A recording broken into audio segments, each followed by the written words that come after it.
বন্ধুরা, অবশেষে আন্দোলনের ডাক দিল সমগ্র শিক্ষা বাঁচাও মঞ্চ। এই মুহূর্তের অত্যন্ত বড় খবর এবং এই বিষয় নিয়ে বিস্তারিত আজকে আমরা আপনাদের কাছে আলোচনা করব।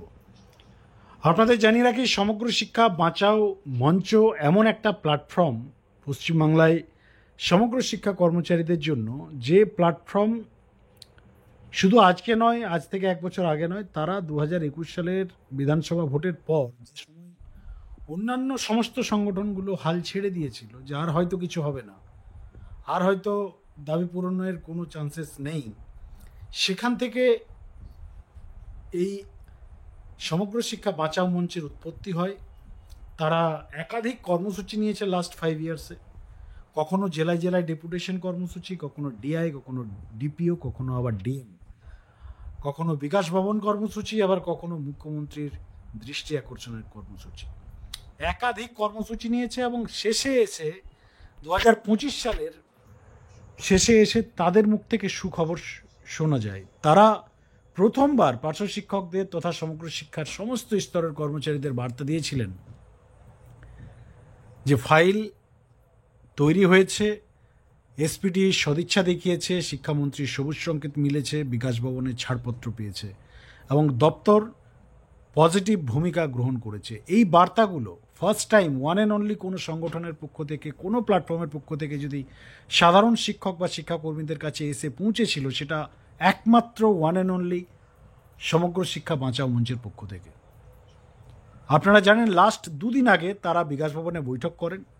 বৈঠকের পরও তারা বার্তা দিয়েছেন যে ফাইল বর্তমানে অর্থ দপ্তরে রয়েছেন এবং সেই অর্থ দপ্তর থেকে ফাইল মুখ্যমন্ত্রীর কাছে যাওয়া এবং মুখ্যমন্ত্রীর ঘোষণা করা, এই পুরো বিষয়টা এসপিডি হাত তুলে দিয়েছে। এসপিডির বক্তব্য যে আমাদের যা করণীয়, আমাদের যা করার বা আমাদের যা ক্যাপাসিটি, সেটা অলরেডি আমরা করে ফেলেছি।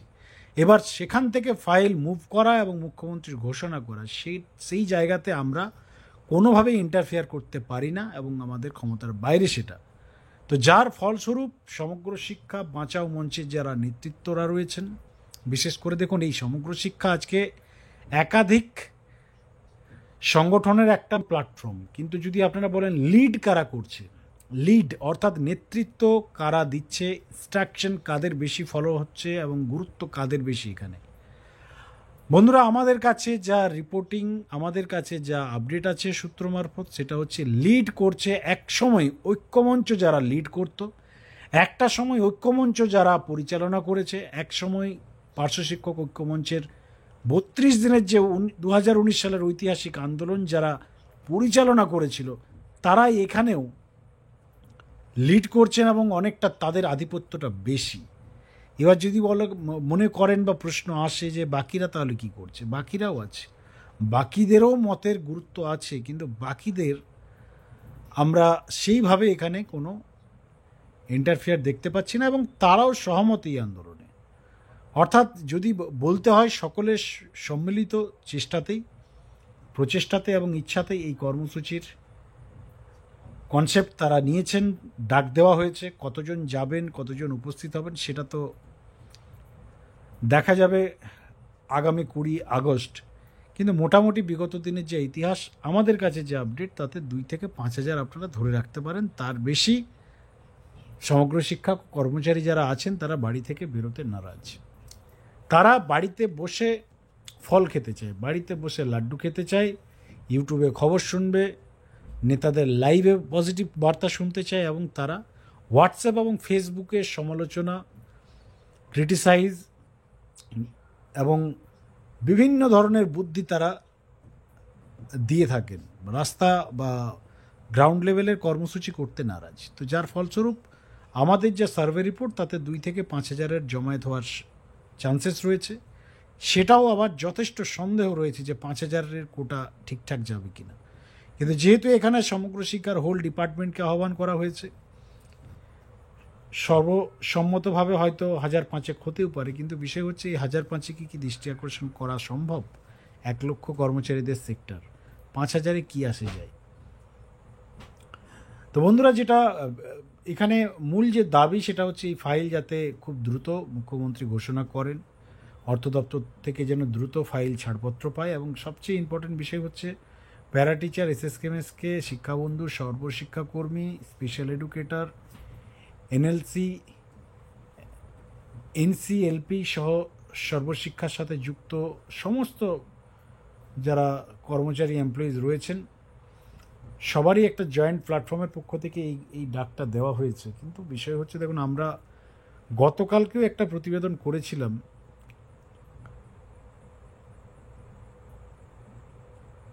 একসঙ্গে সকলের যে ডিমান্ড, একসঙ্গে সমগ্র শিক্ষা এবং সমগ্র শিক্ষার বাইরে যারা আছেন এসএসকেএমএসকে, তারাও এখানে ইনক্লুড করা হয়েছে, তাদেরও এখানে দাবি রাখা হচ্ছে। আর এসএসকেএমএসকে সংখ্যা কম নয়, প্রায় 35,000 প্লাস ধরে রাখতে পারেন। প্যারা টিচার 40,000-এর কাছাকাছি, আরও যারা রয়েছেন, সকলের একসঙ্গে ভাতা বৃদ্ধি পশ্চিমবঙ্গে আদৌ পসিবল? বিগত দিনে যে ইতিহাস আমরা দেখেছি তাতে হয়নি। এবারে বলা হচ্ছে যে সবারই ফাইল রয়েছে, সেক্ষেত্রে আন্দোলনের ডাকটাও সবাইকে দিয়ে রাখা হচ্ছে। কিন্তু অনেকটা ঠিক এইভাবে আপনারা দেখেছেন 2021 সালের আগে মহিদুল ইসলাম এই ধরনের কর্মসূচি নিয়েছিলেন, সবার দাবি পূরণ করতে চেয়েছিলেন, কিন্তু আলটিমেটলি দিনের শেষে কারোই দাবি পূরণ হয়নি। পুরো ঘেটে এবং দিনের শেষে ওই খিচুড়িই হয়েছে। তা আবারও এই খিচুড়ি, জগা খিচুড়ির একটা কনসেপ্ট, নেতৃত্বদের সম্মিলিত সিদ্ধান্ত যে সবাইকে নিয়ে যদি রাস্তায় নামা হয়, সরকারের কাছে একটা বড় ধরনের দৃষ্টি আকর্ষণ হবে, জমায়েত বেশি হবে, চাপ বাড়বে, এই কনসেপ্ট তারা নিয়েছেন। কিন্তু বিষয় হচ্ছে, একসঙ্গে সকলের দাবি পূরণ কতটা যুক্তিসঙ্গত সেটা আবার পশ্চিমবাংলায়, আপনাদের কাছে এই প্রশ্ন আমরা রাখলাম, লিখে জানাবেন আমাদের কমেন্ট সেকশনে বন্ধুরা। দেখুন, একটা বিষয় হচ্ছে, সমগ্র শিক্ষার যদি আমরা স্টাফ সবাইকে ধরে নিই, 1 লক্ষ কর্মচারী যদি ধরেই নেওয়া হয়, একটা প্রজেক্টের আন্ডারের সকলের হয়তো ভাতা বৃদ্ধি করতেই পারে রাজ্য সরকার একসঙ্গে, বা একটা প্রজেক্টে যেহেতু সকলে কর্মচারী, তারা একসঙ্গে রাস্তায় নামতেই পারে। এসএসকেএমএসকে কবে সমগ্র শিক্ষার সঙ্গে যুক্ত হলো, এই প্রশ্নের উত্তর যদি কারো জানা থাকে অবশ্যই জানাবেন। আমাদের কাছে যা রিপোর্ট আছে, আমাদের কাছে যে আপডেট আছে, এসএসকেএমএসকে যারা আছেন তারা আগে পঞ্চায়েত দপ্তরের কর্মচারী ছিলেন, পঞ্চায়েত দপ্তরের আন্ডারে তারা ছিলেন। পরবর্তী সময়ে অনেক আন্দোলন, রাস্তার কর্মসূচি, রাজ্য সরকারের প্রতিশ্রুতির বিনিময়ে শেষ মুহূর্তে আমরা দেখেছি শিশু শিক্ষা মিশন, সেই শিশু শিক্ষা মিশনের আওতাভুক্ত তাদেরকে করা হয় পঞ্চায়েতের থেকে মডিফাইড করে। বর্তমানে এসএসকেএমএসকে যারা আছেন তারা সকলেই শিশু শিক্ষা মিশনের কর্মচারী। তাদের অফিস রয়েছে আপনার সল্টলেকে রয়েছে। সমগ্র শিক্ষা একটা আলাদা প্রজেক্ট কেন্দ্র এবং রাজ্যের। তো এই সিচুয়েশনকে সামনে রেখে আপনারা, মানে এই যে সবাই একসঙ্গে সম্মিলিত হওয়া, কি মনে করছেন? দাবি আদায় আদৌ পসিবল হবে? লিখে জানান কমেন্ট সেকশন, এবং চ্যানেলে নতুন থাকলে অবশ্যই চ্যানেলটিকে সাবস্ক্রাইব করে আমাদের সঙ্গে থাকবেন পরবর্তী আপডেটের জন্য। ধন্যবাদ।